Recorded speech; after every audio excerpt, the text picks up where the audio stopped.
television for entertainment and development. This is the TED Channel.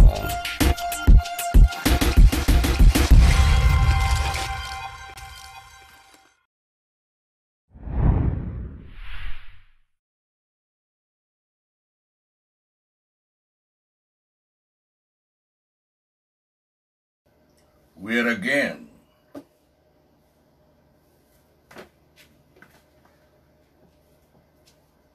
in this program, Words of Life, whose aim is to declare the whole counsel of God on every Bible subject. Objective: win souls to Christ. And just recently, last week, we won some souls to Christ.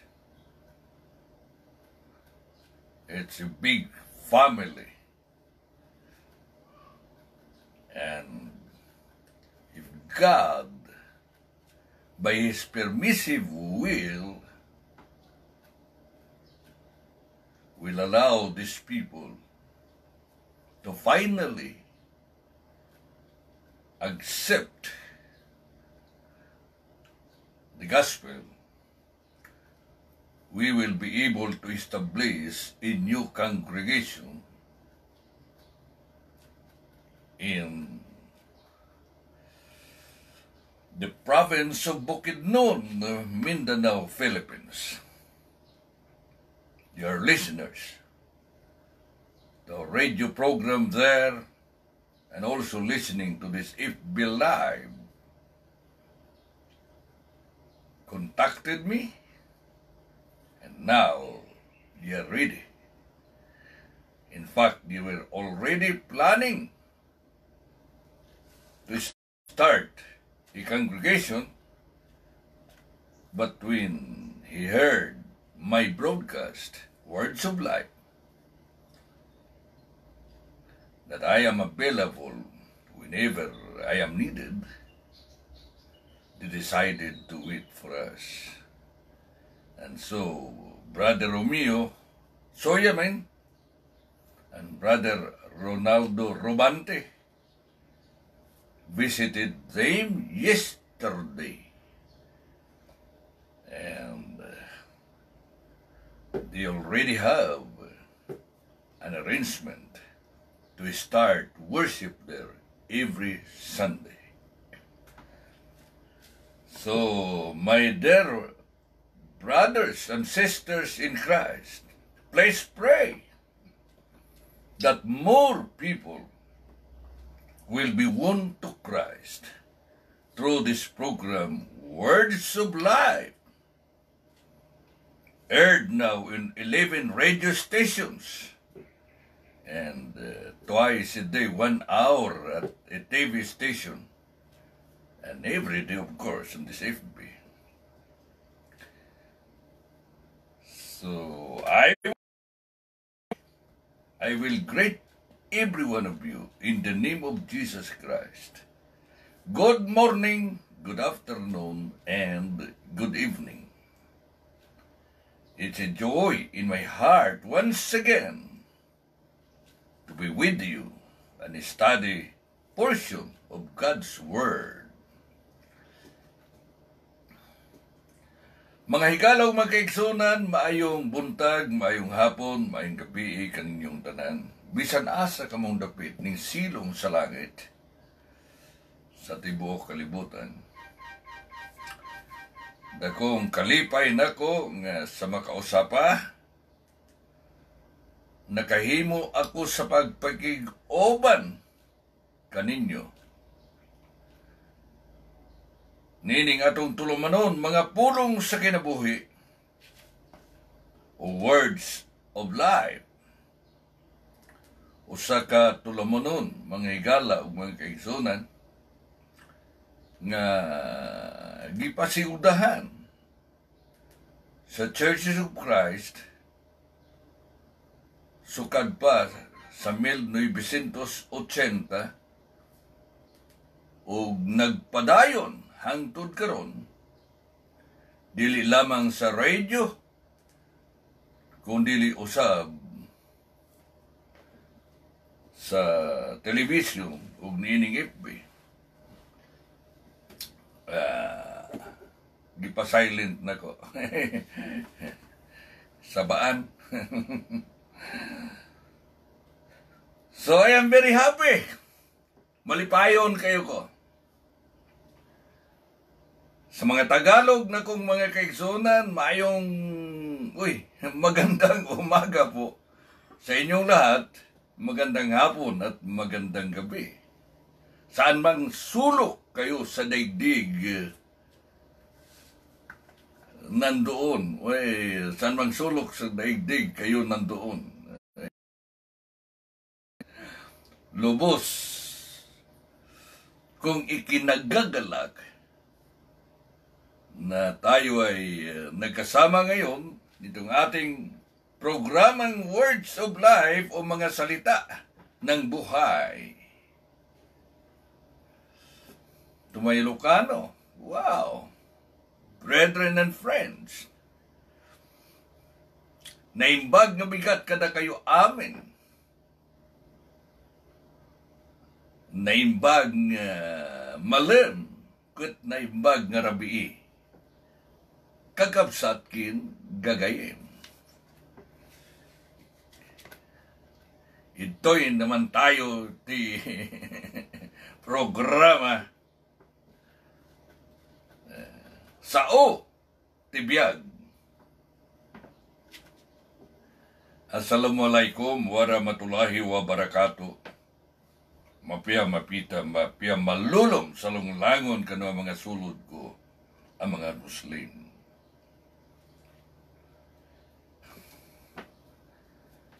Somebody asked me as to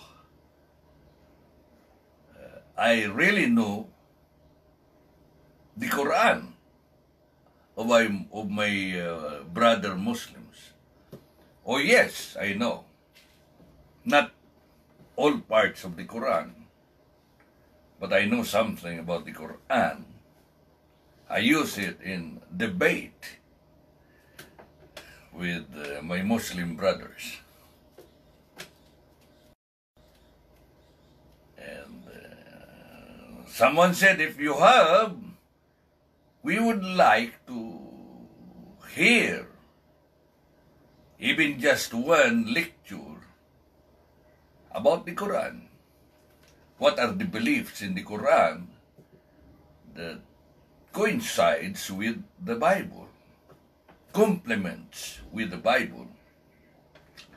Okay, I will try next time.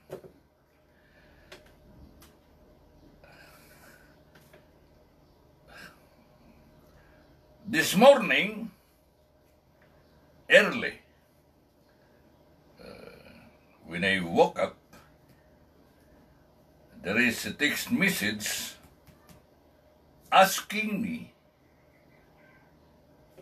to discuss concerning the Father's acceptance or maybe announcement that Christ is his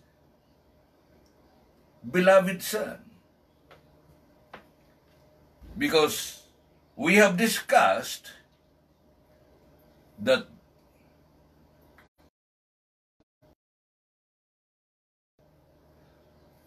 and the apostles recognized that Christ is the Son of the living God. Now, it is necessary also, it says, the message says, that I will discuss about the Father's recognition of Christ's sonship. So I will discuss that this morning. That might be the first. But also a questioner asked me concerning the 1,000 years reign in Revelation 20.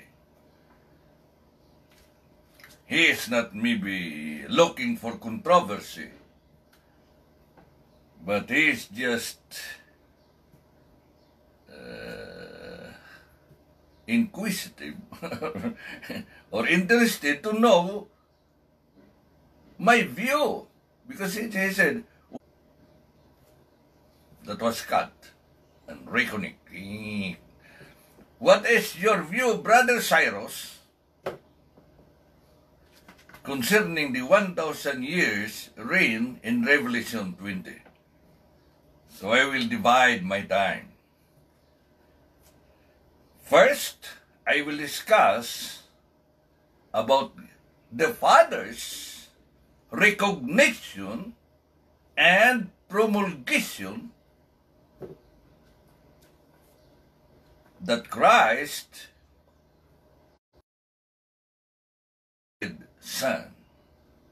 And then after, I will talk about the 1,000 years reign in Revelation 20.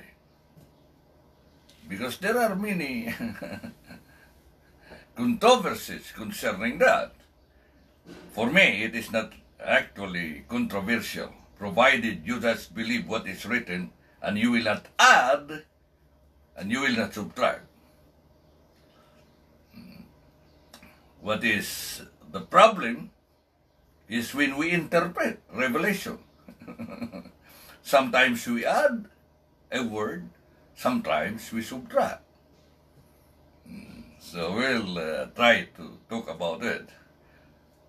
For me, that 1,000 years there is 1,000, not 999, and not more than 1,000.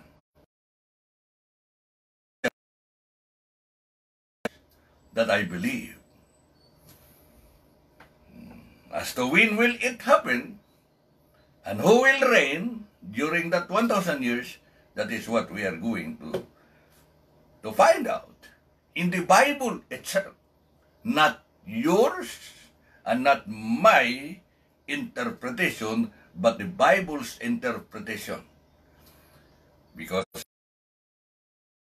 only if we just read, we just hear, and we just keep the words that are written in the book of Revelation. Revelation 1:3.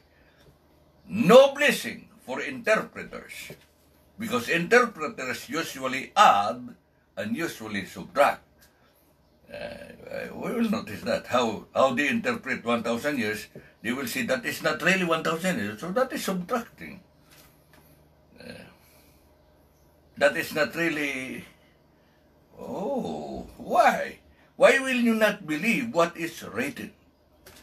That is my view. I have to believe what is written and accept what is written, even if I cannot understand. If it is written, it is written. It must be true, because God is true to His word. He is not telling a lie. Now, sugdan na ito mga kaigsunan, ang pagtuon mahitungod sa pag-ila sa Diyos nga Amahan,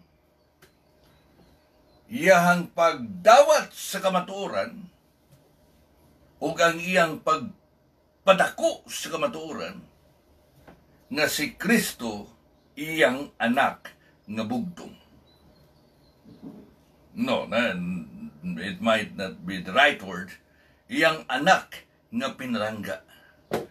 Beloved Son.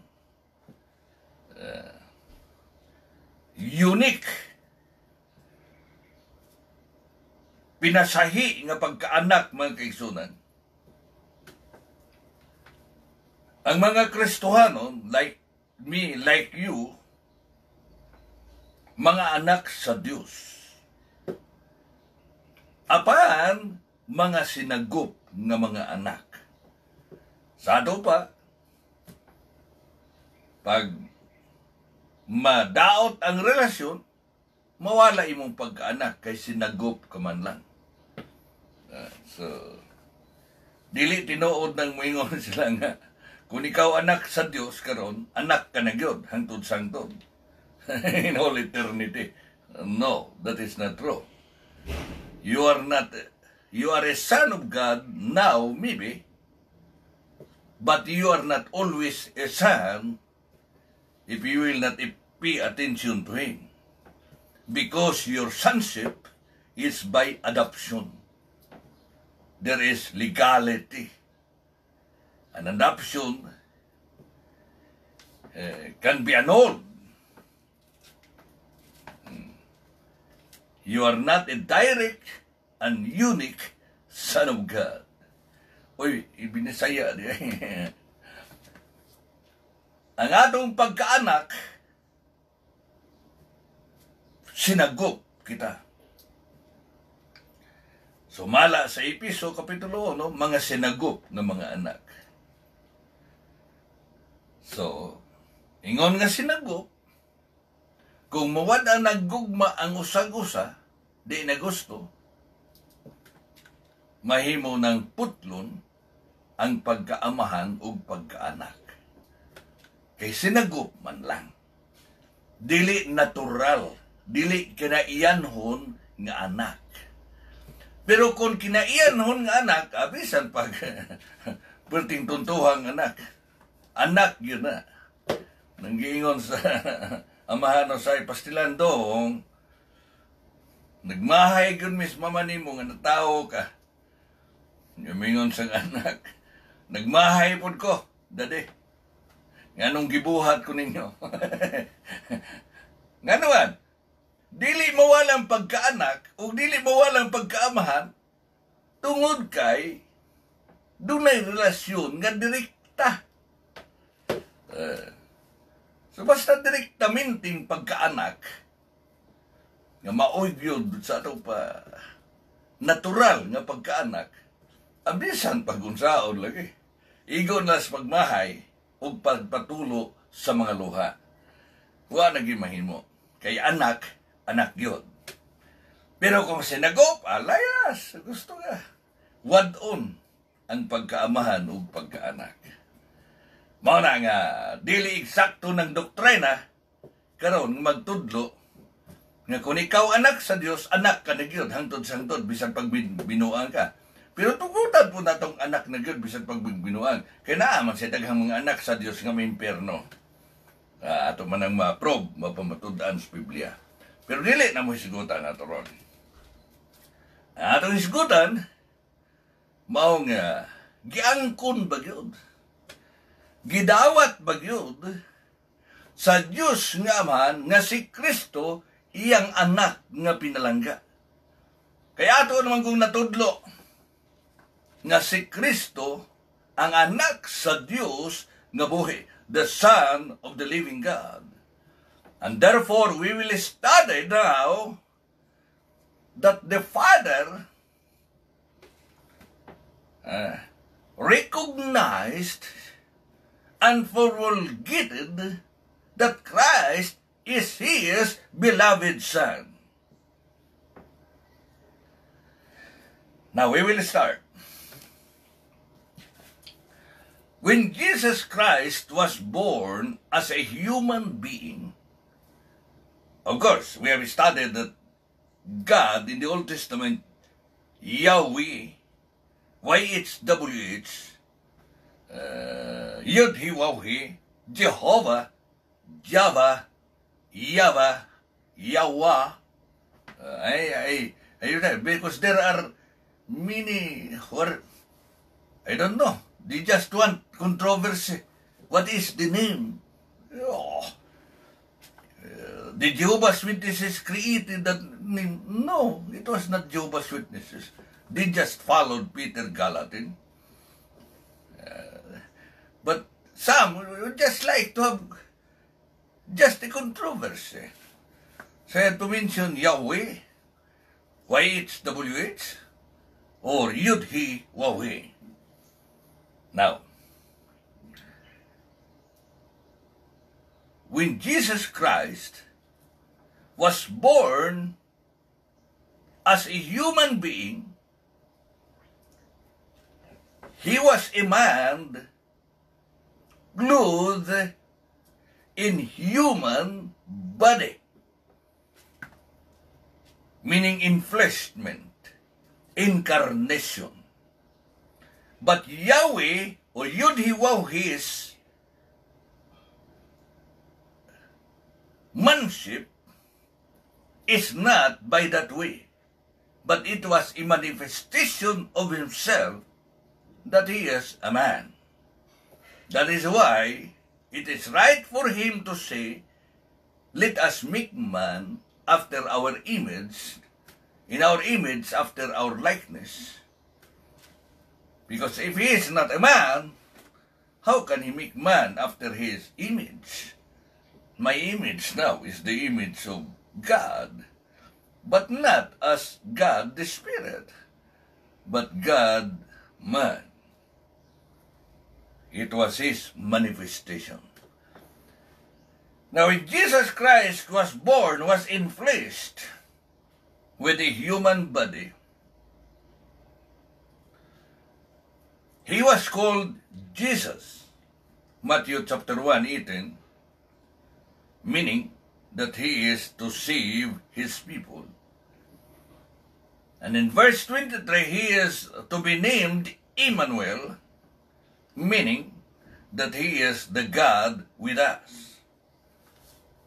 So when Jesus Christ was born to Mary, he is not only Jesus, the son of a carpenter and Mary, and he is to be the Savior of the world, but he is also Emmanuel, meaning God dwelling with us. He is Emmanuel. Now, he grew. Then at 12 years old, he was found at the temple, in the temple. This, with his intelligence and wisdom that amazed and surprised the day. And so they were questioning, is not this the son, the carpenter's son? Where did he get his knowledge? Well, one thing is, they do not know that Jesus Christ is not only a human being, son of Mary, but the Son of the living God. So, he's very knowledgeable, and his wisdom unfathomable. Yung na nga itong Ginoo si Kristo magkaigsunan. Kahibulungan ang iyang kaalam sa bata pa siyang gamay. Lisod, tugkaron, ang iyang kinaagman. Siya ay tungod kay siya anak man sa Diyos nga buhi. Mao kadto ang atong Ginoo si Kristo. Mao siya ang atong Ginoo. Sa diya nakita siya, 12 anyos siyang edad. Dito sa templo, naibulong sila. Siyang kaalam o kinaadman, diin man siya magkuha nini, ngawa man tao ni ka-eskwela, kay kabus nga pamilya. Apanwa sila masayod, nga di ay, ang nakigsulti kanila, dili na iyang tawhanon nga kahimtang, kundili ang iyang Diyos nung kahimtang, mauto nga naa kaniya ang kaybalo nga dili matupngan ni bisan kinsa kanato. Then, after that, nawala siya sa mapa. Nawala siya sa kasaysayan sa tao. Nobody was looking for him. Hain na, wala lang. Absent siya. Apan sumalas Biblia, nga dito de siya sa Nazaret. Dili dres Cagayan de Oro, no. Dito sa Nazaret, sa Israel. Dito siya, ug ingon nga tao, anak kinta, ni Maria o ang iyahang ama-ama si Jose nagpailalom kanila dito. Sumalas Biblia. Busa ingnon ta nga nagtrabaho siya ingon nga karpintero kauban siyang ama-ama. Expert carpenter must be carpenter that we can say the best carpenter in the world. And then, suddenly, when John the Baptist was already doing his mission, preparing the way of the Lord, because he is the forerunner of Jesus Christ, according to prophecy. No. Binautismuhan ni Juan ang mga tao ng Judea at ng Jerusalem. Maraming tao nagpabautismo sa kanya. But his work, ang kanyang trabaho, is preparation for the coming of the Lamb of God or the Son of God, which is Jesus Christ. Ibigla. Yan. Nag-appear. Nakita niya si Kristo. John chapter 1 yan. Nung makita niyang Panginoon na lumapit habang siya nagbautismo sa iba, sabi niya, nandito ang tupa ng Diyos. Kordero ba yan sa Tagalog? Pero sa Bisaya, ania, tanawa ang kordero sa Diyos. Unya, katunin pagkantuan ni Kristo magkaigsunan, miadto siya subasordan, nag-hike. 70 miles. He hiked 70 miles just to go to the river Jordan where John the Baptist is in order to submit for baptism. Matthew chapter 3. You can read that. Better read it. And then, nung si Kristo ay lumapit kay Juan upang magpabautismo, the record says, and I am using the Moffat, the Lamsa translation, a favorite book of the Iglesia ni Cristo. Chapter 3 of Matthew, nung lumapit ang Panginoon sa kanya,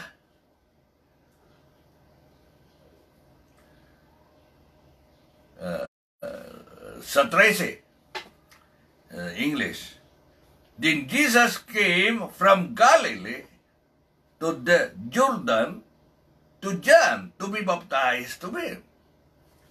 Akalain mo yan? Ay, hindi pa. Akalain ninyo yan, mga kapatid at mga kaibigan? He was very important person. Whereas ang lahat na nagpabautismo, dito winarningan pa ni John the Baptist. Parang kinagalitan kayo. You are sons of vipers. Pero nung lumapit si Kristo sa kanya upang magpabautismo, sabi ni Juan, but John tried to stop him, saying, I need to be baptized by you, and yet have you come to me? Ako ang karapat-dapat na bautismuhan mo.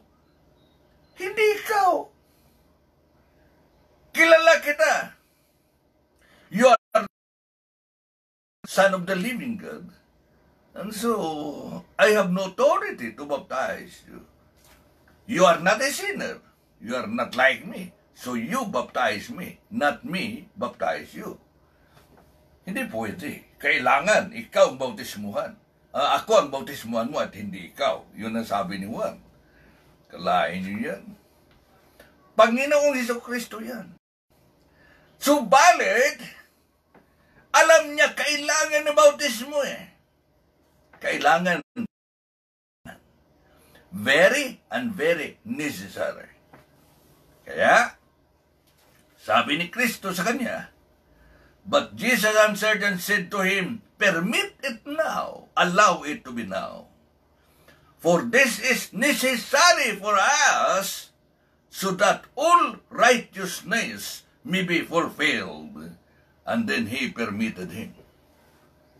So in order to fulfill all the righteousness of God, baptism is very essential. Kinahanglan, kailangan upang matupad ang righteousness of God. Aron matuman ang tibok pagkamatarong sa Dios, kinahanglan ang pagpabautismo. Kung si Kristo, mga kaigsunan, nagkinahanglan aron matuman ang tibok pagkamatarong sa Dios, kinsa man kita nga muingon nga dili. Kung siya kinahanglanon niya, kita pa. Mao nga kung si Kristo nagpabautismo, kinahanglan pud kitang magpabautismo. Matod pa sa Ginoo, matod pa ni Pedro, ang Ginoo, sa unang Pedro Kapitulo 1, nga naghimo siya, aron managsunod kita sa iyang mga tunog. So that we will follow His steps. And one of the steps that Jesus did was submitting for baptism. Busa kinahanglan usab kitang musabmitar sa bautismo. So, please, if you were not baptized yet, submit now for baptism. Jesus submitted in order to fulfill all the righteousness of God. You must follow His example. He set us an example that we should follow His steps. But what is the result? When He was baptized, the Bible says, lamsa, when Jesus was baptized, He immediately went up out of the water. Now, we can see here the illustration. He went up out of the water. Meaning, in baptism, you must be immersed in the water. Then after that, you will come out of the water. You cannot come out of the water if you did not enter into the water. If you are not immersed, how can you come out? Kung wala ka ituslob sa tubig, unsaon ipapaghawas gikan sa tubig. So sprinkling and pouring are eliminated. They are not real baptism. Real baptism is going down, being dipped in the water, and coming up out of the water. At ganyan ang ginawa, nangyari sa ating Panginoong Jesucristo. Pagkatapos, and the heavens were opened to Him, and He saw the Spirit of God descending like a dove, and coming upon Him, and behold, a voice from heaven which said, This is my beloved Son, with whom I am well pleased. That was a grand announcement. A great recognition. It was promulgated on that day when Jesus was baptized. God's declaration to recognize and promulgate Christ. He said, This is my beloved Son, in whom or with whom I am well pleased. Now, He is God's Son, yeah. Son of the living God, yes. But the Father promulgated Him, announced and recognized Him as His beloved Son after He submitted for baptism.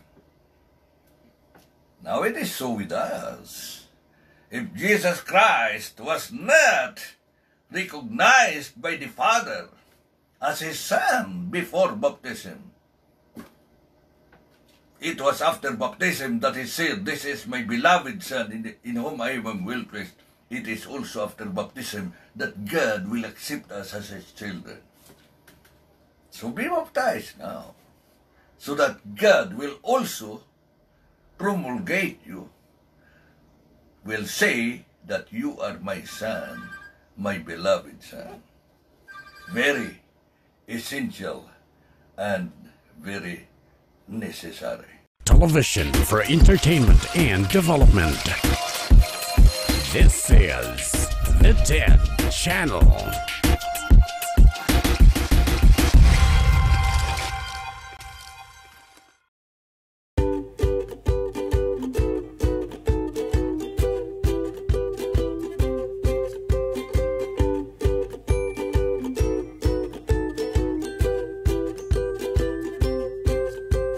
Wonder 3, ang kahibulungan niya kahoy nga makatangtang sa bisan unsang klase nga balatian sa tao, makapataas sa kinabuhi o makapalagsik sa lawas, o sa katalagsaon apan nasulayan na sa kadaghanan nga epektibo o makaayo sa tanang matang sa sakit sa tao. Wonder 3. Ang Wonder 3 usa ka kahibulungan niya kahoy nga nadiskubrian karon nga nagbaton og talagsaon og kahibulungan nga tambal. Wonder 3 adunay sangkap sa nagkalain-laing binuhat nga tambal sa masalana, vino o gamot sa kahoy. Walay allergy o infection. Kay kini usaman kabinisaya nga tambal nga nasulayan na sa kadaghanan. Ayaw kalimot, Wonder 3. Ang Wonder 3 mapalit sa TED Channel o sa Agora sa F&G and Sons Carinderia. Television for entertainment and development. This is the TED Channel.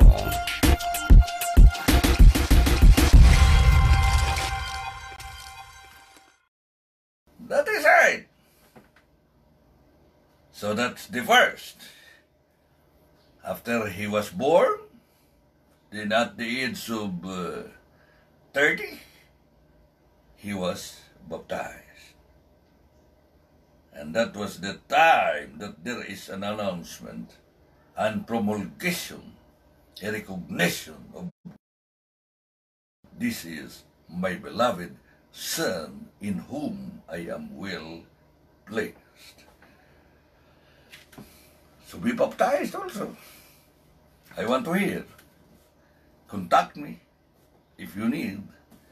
If not, contact any preacher of the Church of Christ who will do it, assist you, and maybe you want more Bible studies. I love it. Okay, next. While Jesus, after baptism, was with his disciples, he told them, after being baptized of John, he selected some disciples of his and called them apostles. Matthew chapter 10. And in Mark chapter 1, verse 17, we find Jesus calling disciples who will be his apostles. And he told them, "Come, follow me." It is not only come, but follow me. Keep following me. And I will make you to become fishers of men. Meaning, I will train you. It is not only I will make you fishers of men, but he said, I will make you to become fishers of men. So there is a training. So the apostles were actually trained for 3 years. They were with Jesus Christ 3 years and a half. So if you want to be a preacher, train yourself or let somebody train you. We do not need Bible schools actually to become preachers. I am not a product of a Bible school. But anyway, it is questionable whether I am a preacher or not, because I might not be. Maybe I just think I am a preacher, but not. Preacher is a vocation, not a profession. Okay. Come. Okay, come. Follow me, and I will make you to become fishers of men. So training them to win souls to Christ. How to speak in order to win souls. I can speak on the radio for 1 year and never win a soul. So I need to learn how to speak that I can win a soul. Not just because I can speak, I will speak on the radio, on FB. No. You must know and learn how to speak in such a way that you can win some to Christ. Yeah. So Christ was doing that.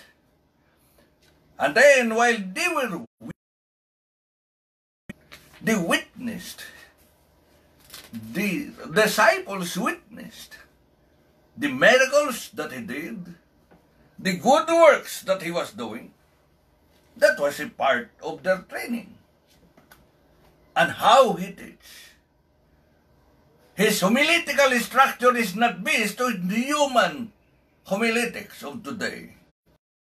Homiletics in the Bible schools. But that is not the homiletics that Jesus followed. You can read his Sermon on the Mount and his Olivet Discourse in Mount Olivet. Not following the homiletical structure taught in Bible schools. It's totally different, meaning it is biblical. Teach by the Bible, not by homiletics.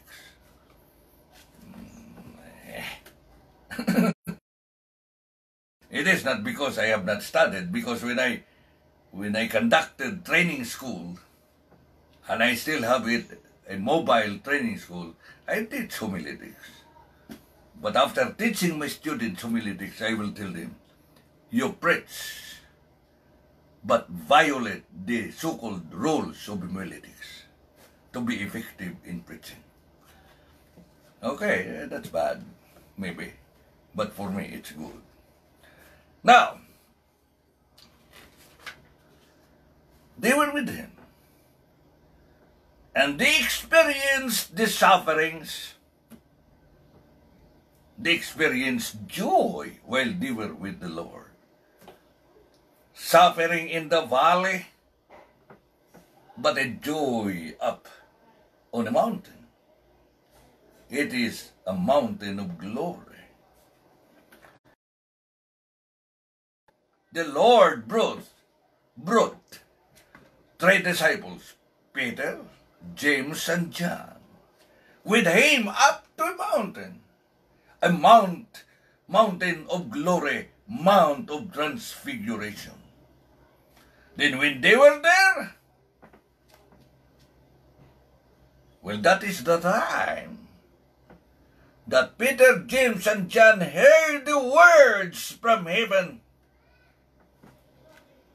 Moto'y giingon ni Pedro sa unang Pedro Kapitulo 1 nga nadungog niya gikan sa langit.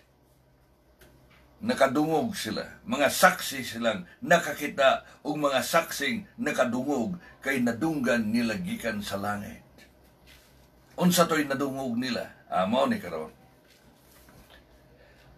Sa didto sila sa bukid sa Transfiguration, bukid sa pagkausab sa naong ni Kristo. Sa bundok na nag-iba ang mukha ng Panginoon, ang anyo ng Panginoon, naging glorious, full of glory. His face shone. I will read that. We will read. Matthew 17. And after 6 days, Jesus took Peter and James and his brother John and brought them up to a high mountain alone. Now here is 3 plus 1, but alone. See? The Iglesia ni Cristo will ask you,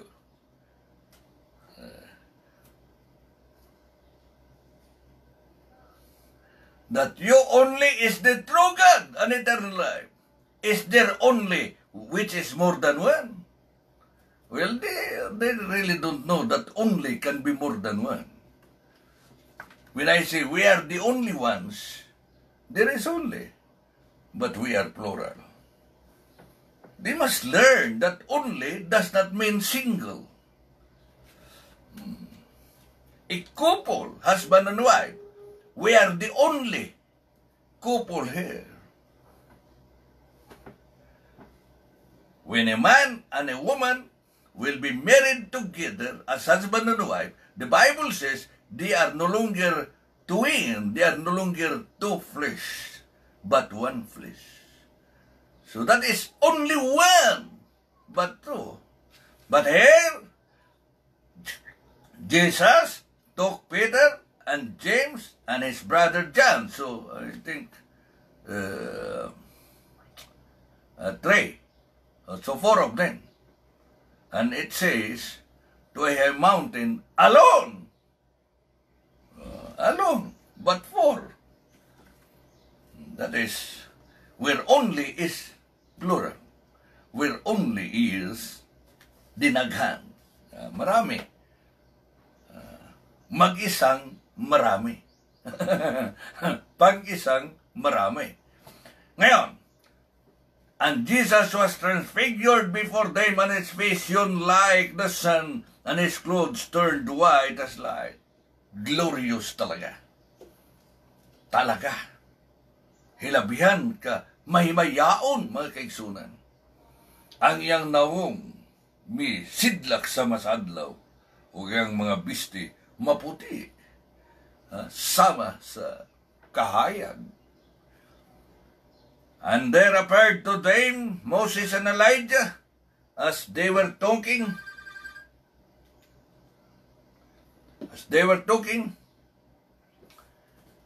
And then Peter said in verse 4, then Peter answered, saying to Jesus, my Lord, it is better for us to remain here, and if you wish, we will make thee 3 shelters, one for you, and one for Moses, and one for Elijah. We will stay here on this mountain of glory. Do not go down to the valley of sorrows. They will kill you. They will persecute you. We do not need to go down. We just stay here. Here is your glory. As if Peter was authority. Sometimes, the langaw thinks he is greater than the Carabao. Do you know that? The flies, sometimes the flies, is that flies, will think that he is bigger than a Carabao. Kung minsan, akala ng langaw, mas malaki siya kaysa kalabaw na kanyang sinasakyan. That is Peter. He thinks he is great because he is with the Lord Jesus Christ. So, sometimes, he is talking nonsense, showing that he is somebody. Lord, no need for you to go down. Let us stay here. Let us build 3 tabernacles. One for you, one for Elijah, one for Moses. We will not go down, so that we will be spared from danger. But then, it says, and while he was speaking, behold, a bright cloud overshadowed them. Bright cloud. And a voice came out of the cloud saying, this is my beloved Son, with whom I am well pleased. Peter, not you.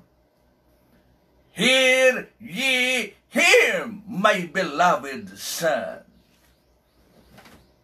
So, that's authority. God the Father said, not you, Peter. Your suggestion is nonsense. This is my beloved Son, Christ, in whom or with whom I am well pleased. Hear ye him. Meaning, he is the authority. What he says we will believe, and what he says we will do. So that is it. That is why when the Bible in the New Testament, the words of Jesus Christ teach us something, we must believe and obey. So when the Lord said, he that believeth and is baptized shall be saved, we must believe it and obey it. That is the authority, the promulgation of God the Father, that Jesus Christ is his beloved Son, and he said, because he is my beloved Son, you better hear him. Okay, that's the second. Then the third, mga kaigsunan, ikatulo, nga pagsulti sa Dios nga kining akong anak nga kaniya may kalipay ako. Kadtong gipamatudan nga siya saserdote sa Dios, that he is the priest after the order of Melchizedek. Was a priest after the order of Melchizedek. Now, that is chapter 5. So, see, two already, the third. Oh, yeah. Pause a little for a television break. Yeah, just pause a little.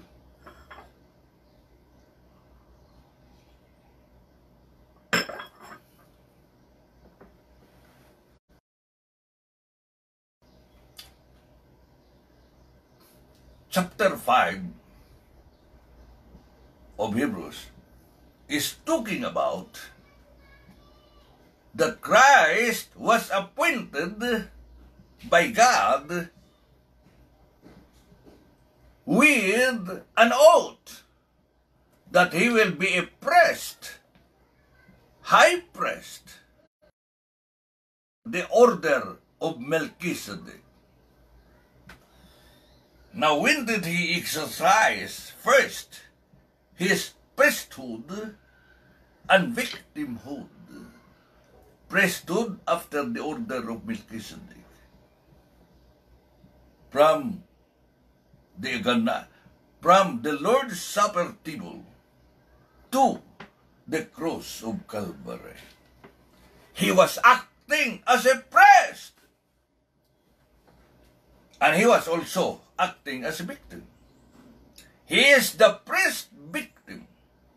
He is the priest and offered himself for us. He died.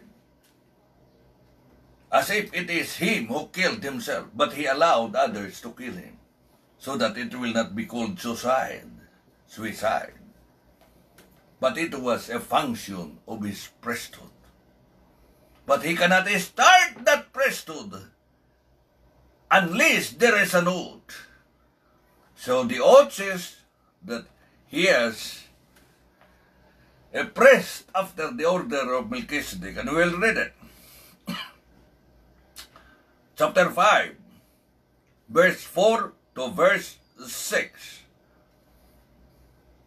And no man takes this honor to himself, but only he who is called of God, as was Aaron. So also Christ did not glorify himself by becoming a high priest, but he glorified him who said to him, the Father, Thou art my Son, today I have begotten thee. So,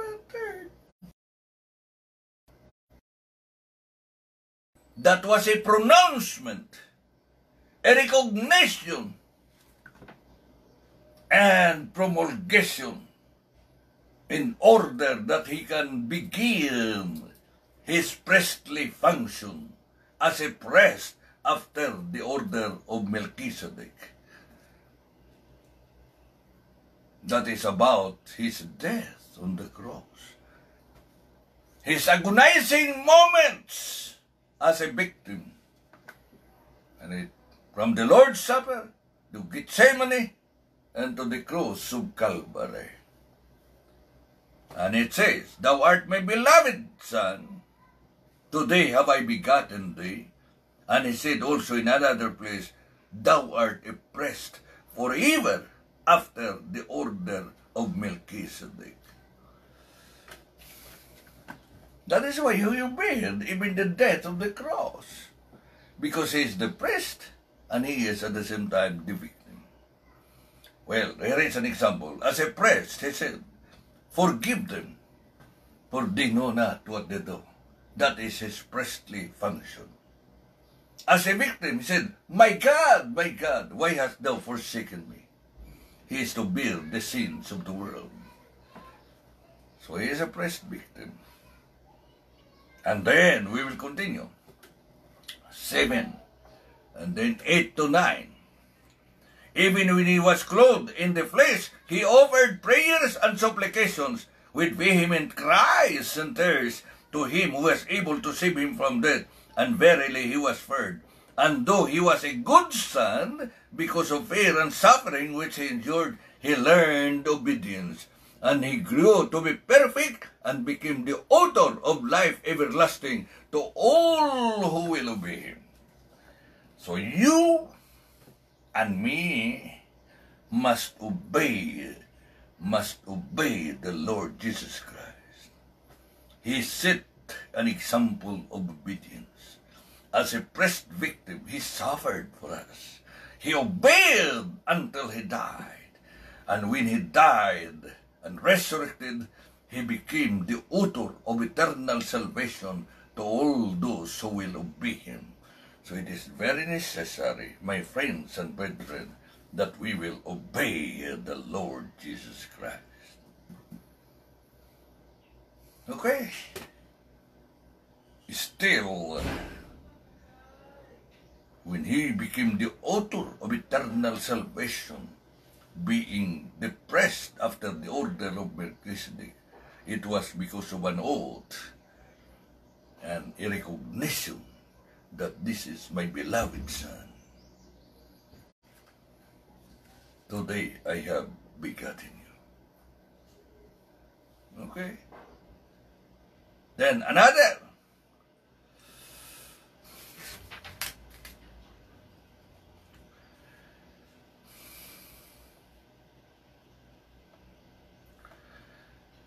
Another is the fact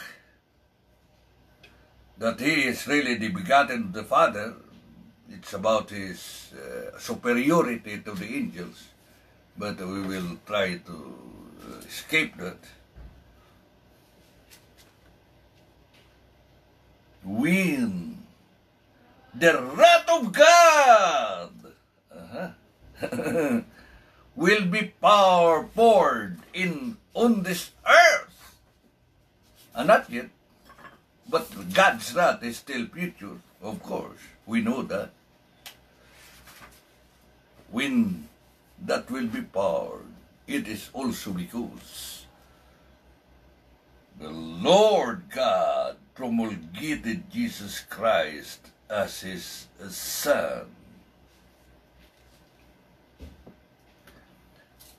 Psalms chapter 2. We will not stay long in this, but actually, Psalms chapter 2 is a psalm of eschatology. Concerning the wrath of God, the vengeance of the Lord. And it will be by somebody appointed by the Father as king over Zion, the holy mountain. Not beginning of his kingship, because he is king from eternity to eternity, but just a matter of another event in his life. that he will be recognized as King of Zion, the holy mountain of God. But it is a time also that he will declare on the day of his God's wrath, God will love and will bring. He that dwells in heaven will love, and the Lord shall mock at them, and then shall he speak to them in his anger, and terribly terrify them in his wrath. That is Revelation. Terrified, because the day of God's wrath is come.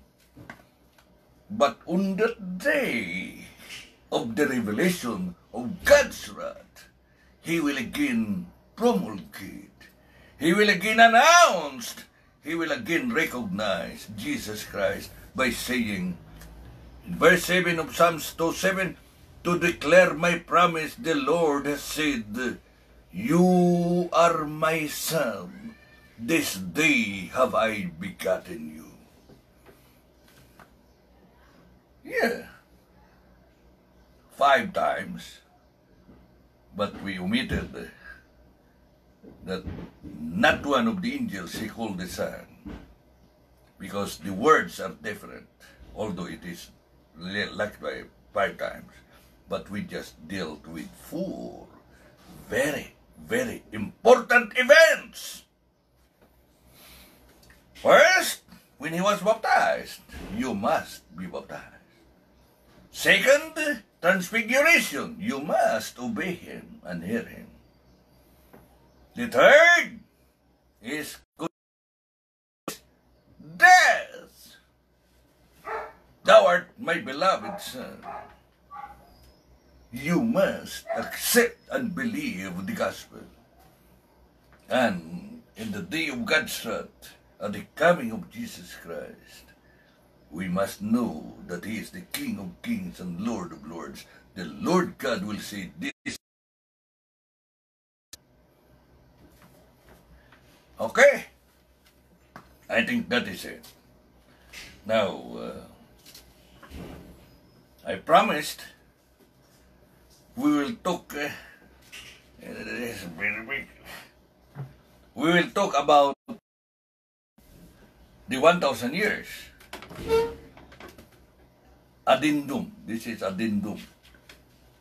Meaning to add to the thing that is really,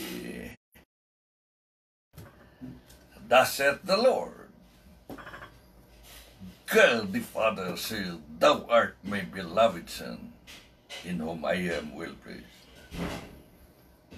Thus saith the Lord, when he said, this is my beloved Son, in whom I am well pleased, hear ye him. Thus said the Lord, this is my beloved Son, to thee have I begotten thee. Thou art a priest after the order of Melchizedek.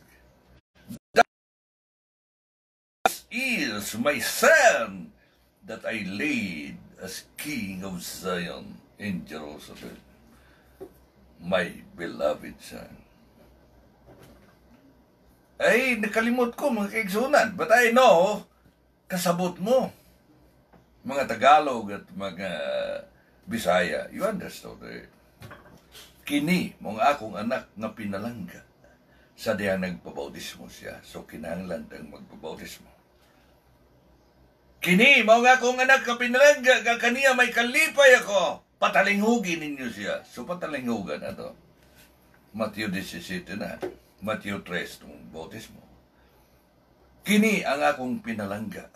Din danoy panumpa, mahimo kang saserdote sa laray ni Melchizedek sa walay katapusan, may tungod sa imong kaluwasan ug akong kaluwasan. Nagpakamatay siya. Niya, mabutang panahon sa panimalos sa Ginoo, sa iyang kapungod. Lisangon niya ang mga hari sa yutaw kadagkuan, ug niadtong adlaw i-anunsyo niya, kini mong akong anak nga pinalangga. Ang iyang hari, mga kaigsunan, the Lion of Judah, whereas Christ came first as a lamb, not a lion. At his second coming, he will come as a Lion of Judah. That is why he is called King of Zion. Now, arita sunod nga pangutana. Brother Cyrus, mao tong text man. Cellphone text. What is your view about the 1,000 years reign in Revelation? Unsa may imong ideya may tungod sa kalibo ka tuig nga paghari sa pinadayag 20. Now, atong move on mga kaigsunan kay time naman diyan unsa ba ni? 1 hour na. Now, ang giingon dire nga si Kristo atong basahon 1 to 4 madakpan ang yawa gapuson itambog sa linaw not linaw itambog sa uga itambog sa bungaw walay kinutuban a base and then dunay mahitabo dunay nahitabo na unsa may nahitabo then I saw thrones and sitting on them were those who had been given the right to judge. Sa ato pa second coming ni dili ni karon dili gatagan og kagahom sa paghukom. It will be on the judgment. And I saw the souls of those who had been beheaded. Can you tell me? If it is figurative or symbolical, what is the meaning of beheaded? And what figure of speech is beheaded? There are those say, figurative! They don't even know simile and metaphor. Figurative na, Brad. Unsa nga figurative? Di ka mao. Pila ka figures of speech, daghan. Nai-irony. O guban pa. Sige lagi, figurative. And if you will ask them what kind of figure of speech, they don't know. Because they don't even know what are the figures of speech. Pero we do not need that. What we need is what we read. Sa ibabasa, beheaded, you were beheaded. They had come to life again, and now they reigned with Christ for 1,000 years. That is future, history of the future. So, there are those who will be resurrected. And it says, this is the first resurrection. The rest of the dead did not come back to life until the 1,000 years had ended. Blessed and holy are those who share the first resurrection. For them the second death holds no terrors, for they will be praised of God and of Christ, and shall reign with him 1,000 years. I do not need more explanations than to say the 1,000 years reign in Revelation 20 is not a reign of Christ. Because Christ was reigning from eternity, and is reigning now, and will be reigning for all eternity. There is no problem with the reign of Christ. There are events that will happen during his reign. But Revelation 20 is talking about the reign of the saints with Christ. And I am not reigning with Christ now. I am a king now. Anointed king, but I am a subject of his kingdom, which is the church. The Church of Christ now is the kingdom of Christ, and there is no other kingdom of Christ now other than the church. And I am a member of the church, meaning a citizen of the kingdom, which is the church. I am not reigning in the church. Who are you to reign in the church now? You are not reigning. But someday, the Bible promised, and Jesus Christ promised, we will study that we will reign with Christ 1,000 years. Not now, but in the coming years. It may be in a better land. See? Not now.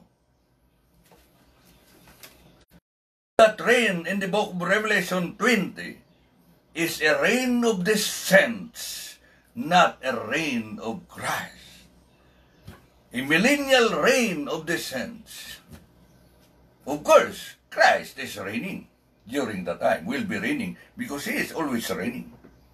But we will reign with him 1,000 years, millennium. Now, when will that happen? Now, I have here 8 versions, New Testament. Only King James will say, and after this, I saw an angel come down from heaven and bind Satan. But all the other versions says, then, Revelation 19. Revelation 19, Christ will come down, will make war against the nations, will defeat his enemies, the nations, will cast the base and the false prophet into the lake of fire, or lake that burneth with sulfur. Then, meaning Revelation 20 follows, then will follow. So, the 1,000 years reign of the saints with Christ will follow after the events of Revelation 19. Well, that is it. For more information, contact me. For more questions. Or, if there is a suggestion that we will study again, the millennium, and when will it be? Is it now? Is it figurative? But those who are telling me figurative, they do not know even what figure of speech is 1,000 years. And Revelation 22 says, do not add, do not subtract. So for me, my view is, 1,000 years there in Revelation 20 is 1,000 years. Not more, not less. I must believe it is 1,000 years. And if it is 1,000 years, it is a period of time. And as a period of time, there is a beginning and there is an end. The book, Revelation says, after the 1,000 years is finished, the rest of the dead will be resurrected. So there is an end of that 1,000 years. And there is a beginning. When will it begin? When Satan will be bound. So, it is not figurative in fact. It is just what it says. You must accept it or not. And then, when will it happen? Then, meaning after the events of Revelation 19, 1,000 years will follow. If that Revelation 19 is a coming of Christ, and it is, then the coming of Christ is pre-1,000 years, meaning pre-millennial. If you do not like the word pre-millennial, so it is before the 1,000 years. Christ will come before the 1,000 years, because he will come in Revelation 19, and then will follow 1,000 years. Reign of the saints, not reign of Christ. Revelation 20 is not really talking about the reign of Christ. It is a misrepresentation and a misconception to say that 1,000 years in Revelation 20 is a reign of Christ. It is not. It is the reign of the saints with Christ, not the reign of Christ, because Christ is always reigning from eternity to eternity. Okay? Muna mga kaigsunan. Ang Revelation 20 nga 1,000 years, so sa kalibo katuig, usa kalibo katuig na, di na ito dugangan, dili kulangan, kaya wala itugot sa Biblia, dugangan o kulangan. Di ka nung sa mahitabo, ini katapos sa pinadayag 19. Unsay mahitabo, manaog si Kristo sa pinadayag 19. Asa, din sa mga nasod sa yuta. Unya itong pagkanaoga, pagkatapos, ang 1,000 years. Sa ato pa, sa dili pa ang 1,000 years. Sa ato pa, ang iyang pag-anhi, pre-1,000 years. Muanhi siya, sa dili pa ang 1,000 years. Sa binugbog pagkasulti, pre-millennial. Now, nasa Biblia eh. May nga mga figurative. Unsa man nga figure of speech ang 1,000 years. Dili kay balo. Wagani sila kay balo unsang mga figures of speech. Daghan man na. Na simile, na metaphor, na irony. Mga preachers, tigay figurative. Wagani kay static. Pila ka figure of speech. Yung sige, kikon figurative. Pareho na sa noun, pronoun, ba? Parts of speech. Ang parts of speech na noun, pronoun, adjective, verb, adverb, interjection, Now, sa figurative, figures of speech, daghan po na. Na irony, na simile, na metaphor, o guman pa. Now, kanang 1,000 years, unsa man na ba? Nga figure of speech. O taong kubalo. O pa figurative. Huwag gani kasipaw ito kung si figurative. Okay! Boy na magkiksunan, igo na ko pag-ingon. Tungod kay napupus nga atong oras, akong ihulog ang tabil sa atong tulumanon, pinagis pag-ingon. Daghang salamat sa inyong pagtanaw sa pagpatalingog. Ang Diyos magaban ka natong tanan. So I will drop now the curtain of our program by saying, thank you very much for watching and listening. God bless us all. Television for entertainment and development. This is the TED Channel.